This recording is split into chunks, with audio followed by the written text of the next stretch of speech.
Welcome to the Chris Spangle Show. Thank you so much for being here with me. I truly appreciate it. And we're continuing our conversations on the program about education. And I'm here with somebody that I really enjoyed having on last time. We talked about Martin Van Buren. This will be a little bit different. Gary Frankel is with me. Mr. Garion Frankel is a Young Voices contributor and a graduate student at Texas A&M University's Bush School of Government and Public Service with a concentration in education policy and management. We're going to talk a little bit about what happened in the midterms and how education policy relates to politics. There are several exciting developments for school choice advocates across the nation. Gary, thank you so much for joining me again. It is great to see you again. Yeah, thanks for having me, Chris.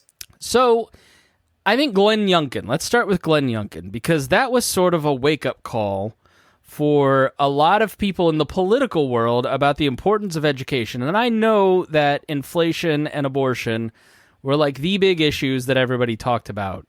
But we have several school boards that flipped in the local area here. And I imagine that's probably the case across the country. How under-discussed do you think the education issue is in terms of elections right now?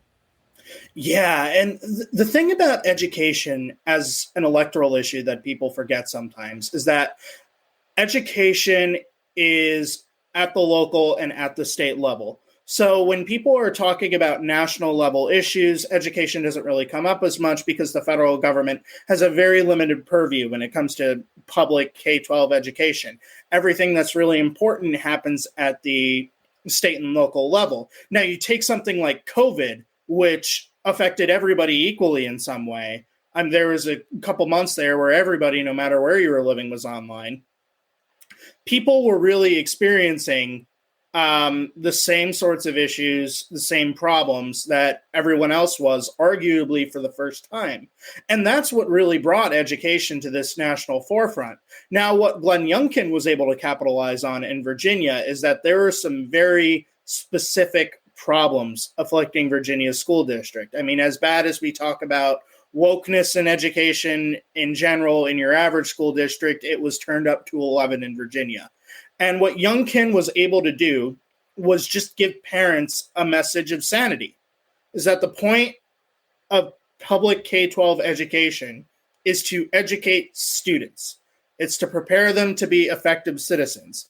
It's not to give them mediocre instruction in critical theory or to implement all types of social justice initiatives that don't really have anything to do with education. It's meant to teach them to read and do math. And I think that message of sanity is what really resonated with Virginia voters, especially in the suburbs, and propelled Youngkin to victory. So how much, you'll never find, if you did a transcript of every podcast I've ever done, you will never find me using the word woke. I don't like the concept, and I'm not nothing against you. I want to talk about the environment of the conversation around CRT and all of that.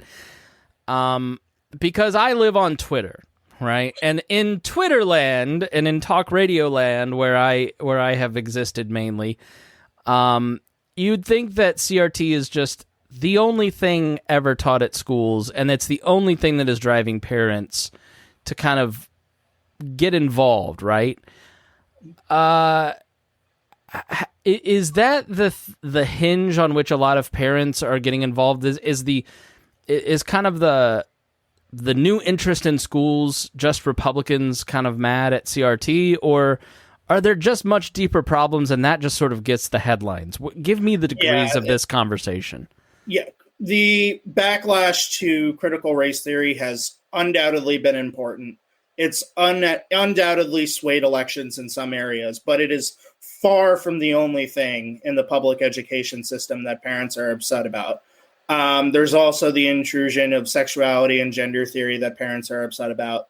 In a lot of districts, parents are irritated that districts keep asking for more and more bonds, and then the results are not apparent for anyone to see. So parents are starting to worry if their tax money is being used properly. That's definitely a concern. there's also a lot of concern relating to literacy, because if you look at literacy rates among younger generations, they're not looking too hot. And everything is so focused, probably stemming from a lot of colleges of education, just certain reading styles, certain ideas that haven't been rigorously tested, but they sound good. So they're all implemented in the schools anyway, and they just don't work. And so there's been a lot of concern about that.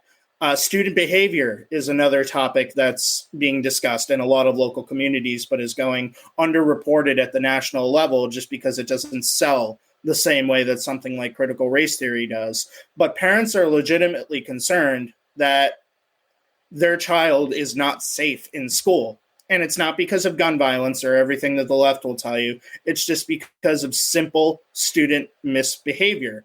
And there's been a lot of movement in the past 10 or 15 years to adjust disciplinary practices to make them considerably more equitable, but it's not working because students are misbehaving worse than ever.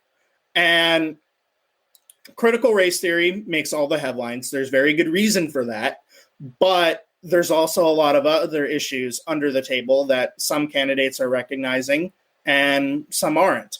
And the ones recognizing that the problems with our education system aren't just these surface level ideological issues, they're the ones who are winning because they're speaking directly to parents' hearts.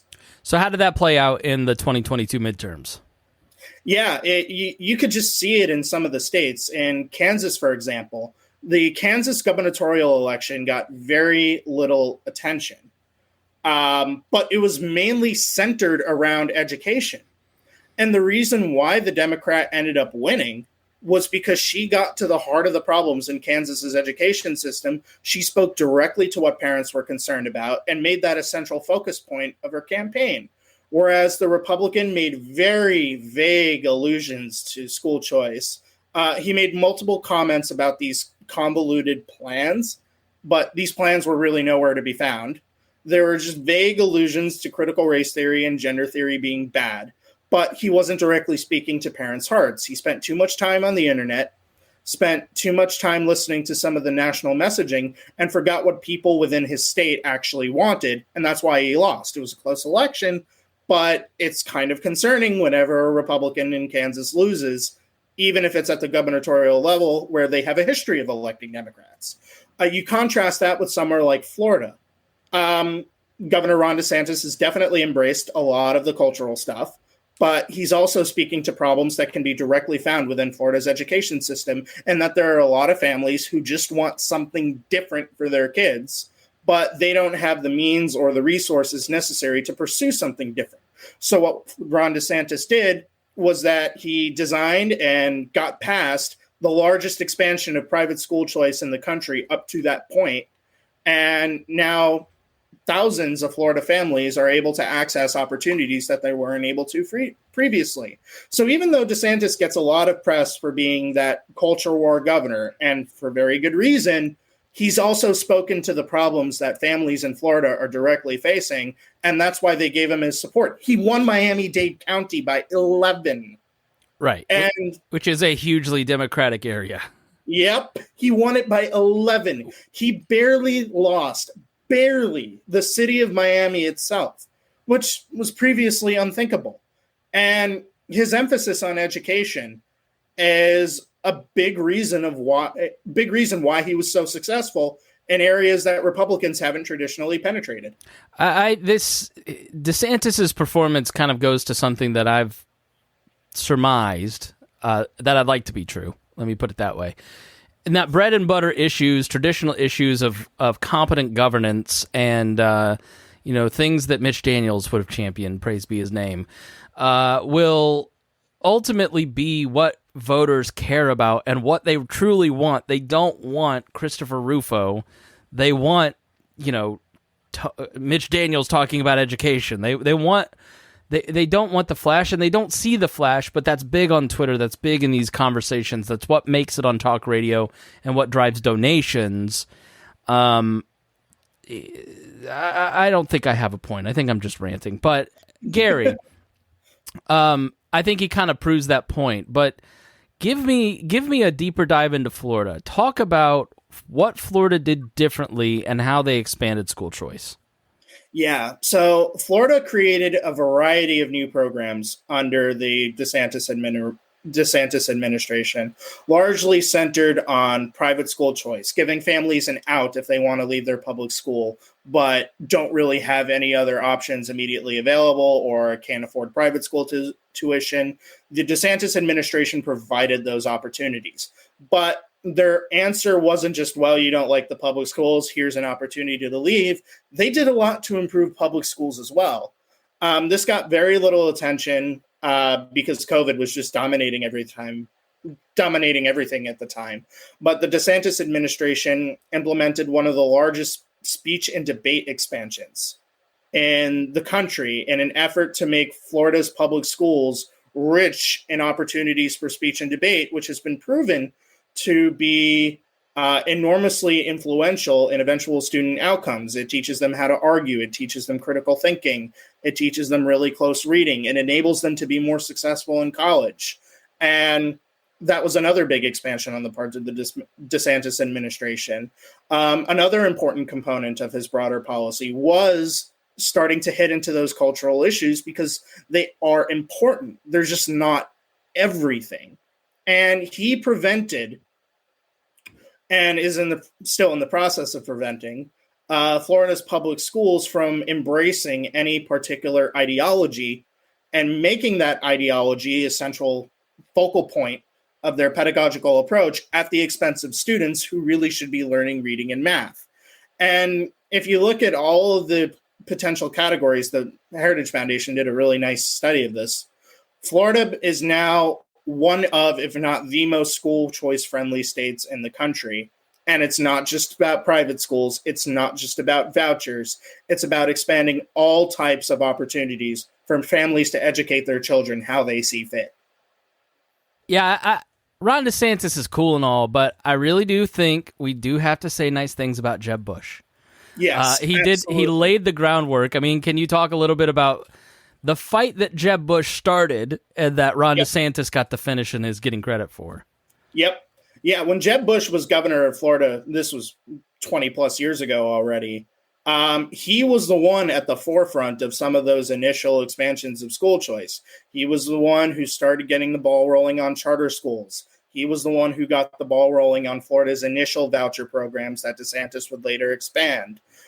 He was very up to date with all of the movements on the federal side. No Child Left Behind, which his brother started. That didn't really work well, but he was on top of all the research and data related to it.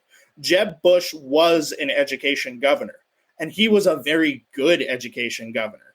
And he doesn't get a lot of credit for that. And even after his time as Florida's governor, to this day, he's involved in a number of different nonprofits and advocacy groups pushing for school choice expansion. And that is something, as you pointed out, that he gets absolutely no credit for because Trump said some mean things about him, and that was the end of his reputation.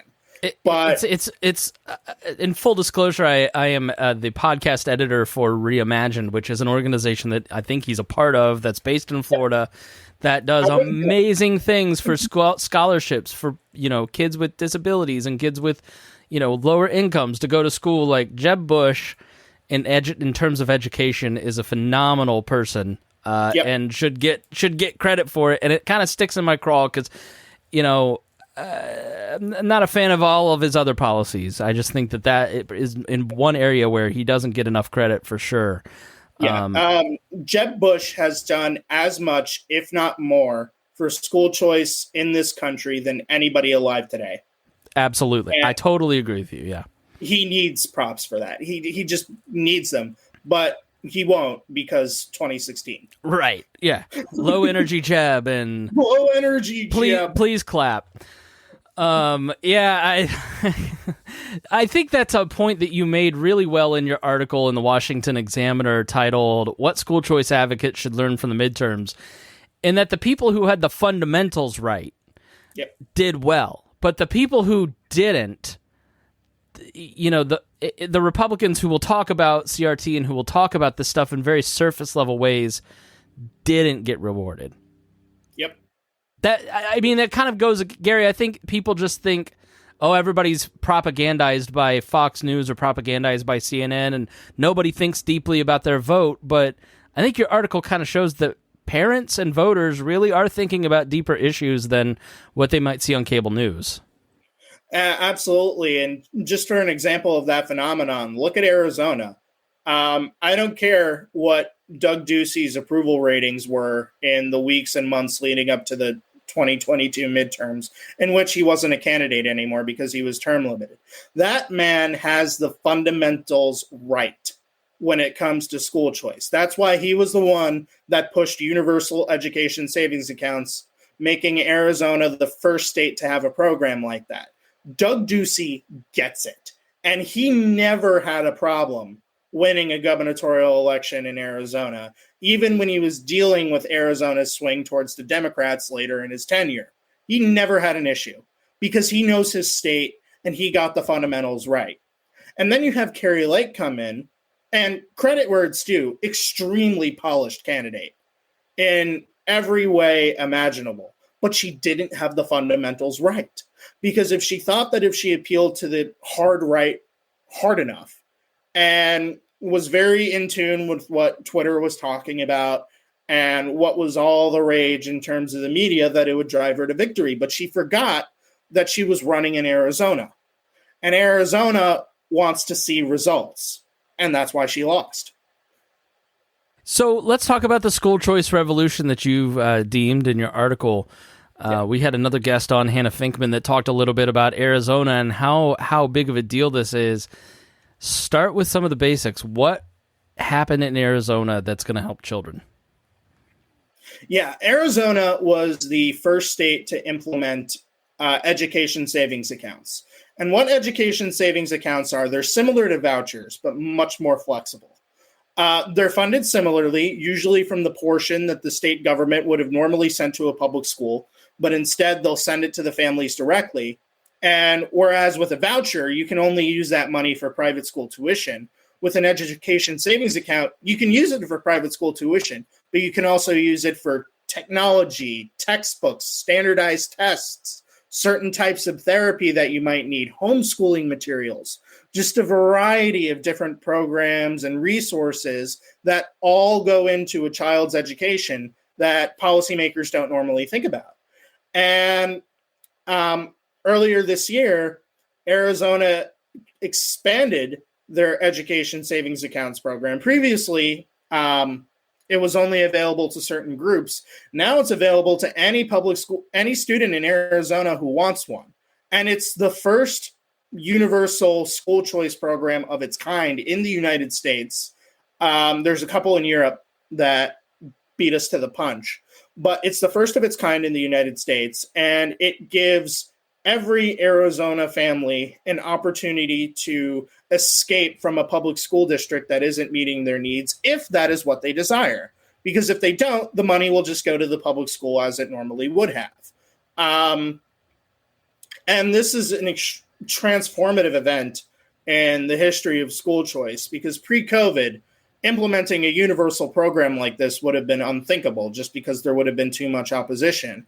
But now, after the pandemic and all the debacle about online learning and all the debacle about all the cultural stuff that's going on, parents just want some breathing room. They want options for their children. They want to know exactly how their children is going to be educated. And what these education savings accounts do is that they're able to craft a education that is directly suited to what their child needs.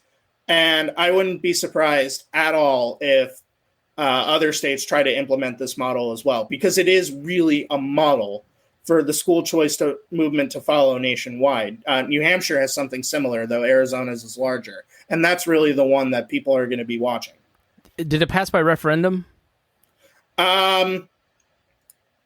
It was passed by the legislature. So it just sort of happened at the same time around the elections then? Yeah. It happened time flies really strange this year, but it was at least several months ago.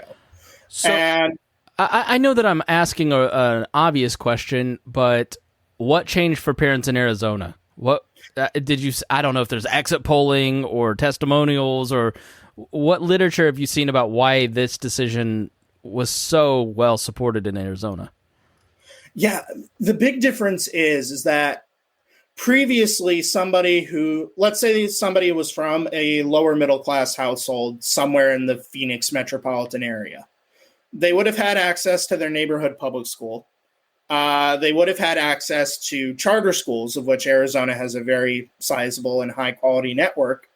And they would have had access to some homeschooling materials, perhaps. But they probably wouldn't have been able to afford private school tuition. And they probably made too much money to qualify for some of Arizona's existing voucher and education savings accounts program. But maybe they wanted to send their kid to this one particular private school and they were just a few $1,000s short of tuition. So they were stuck with the public school that they were largely unsatisfied with because maybe they got waitlisted from a charter school as well. But now what happens is that since the education savings account program has gone universal, they now have access to that extra funding that would previously have been denied to them. And this funding is already set aside to educate Arizona's children. It just would have otherwise gone to their public school because their kid was attending that school. But now it just goes to the family directly, and maybe it satisfies those few $1,000s that they need to send their kid to that private school that they want.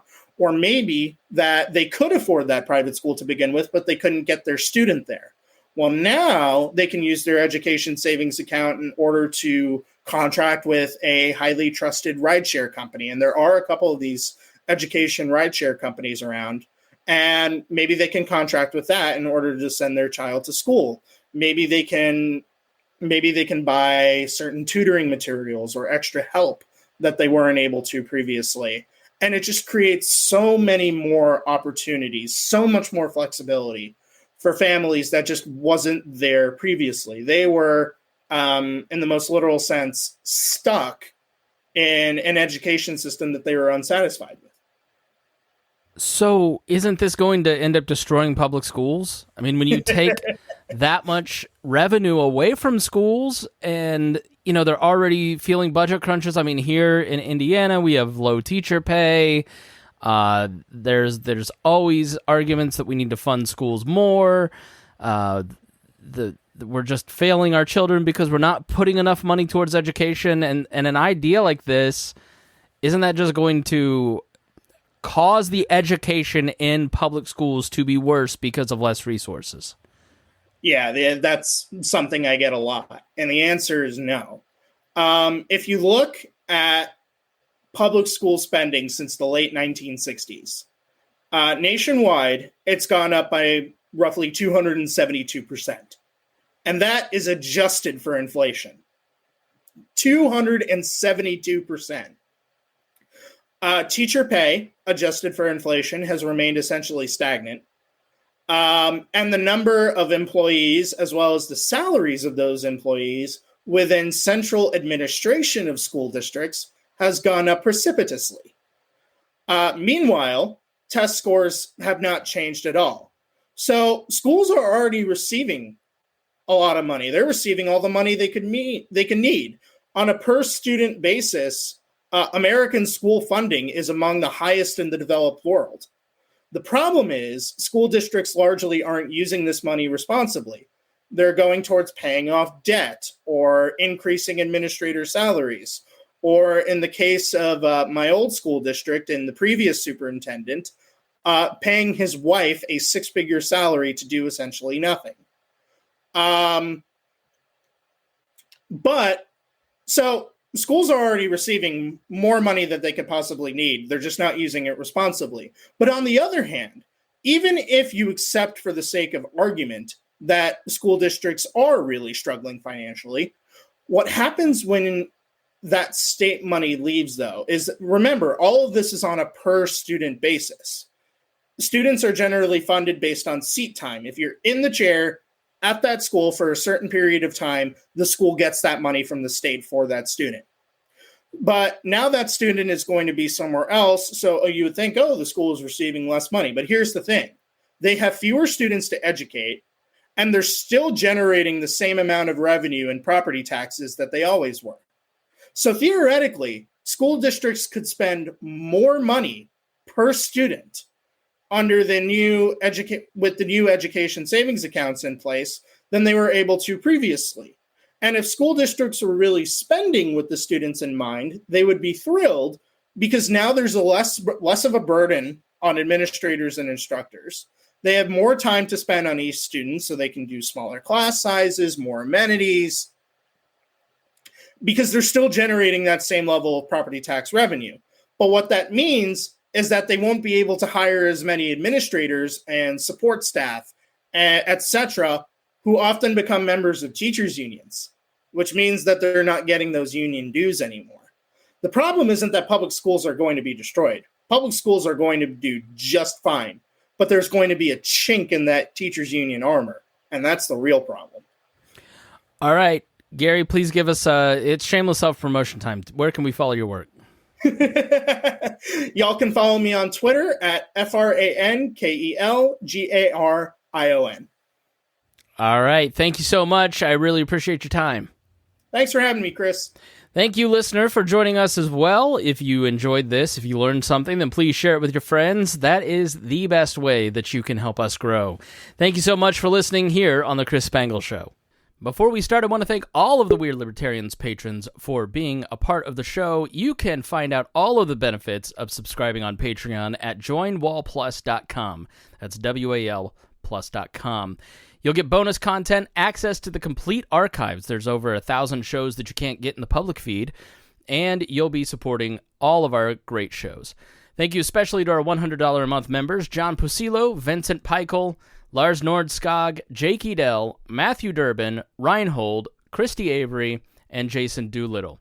We also want to thank our main sponsor for this episode. It is Iconic Insurance. 15% of Americans are left to find health insurance on their own. And even if you get health insurance from your employer that doesn't work for you, Matt Allen and Iconic Insurance can help you find the right insurance. Just head over right now and contact him at iconic-insurance.com/libertarians. We'll put the link in the description if you can't remember that. But Matt is a longtime listener of this program and a great guy and a good friend of mine. So please go support him and reach out right now. Thank you. And now let's get started with our show.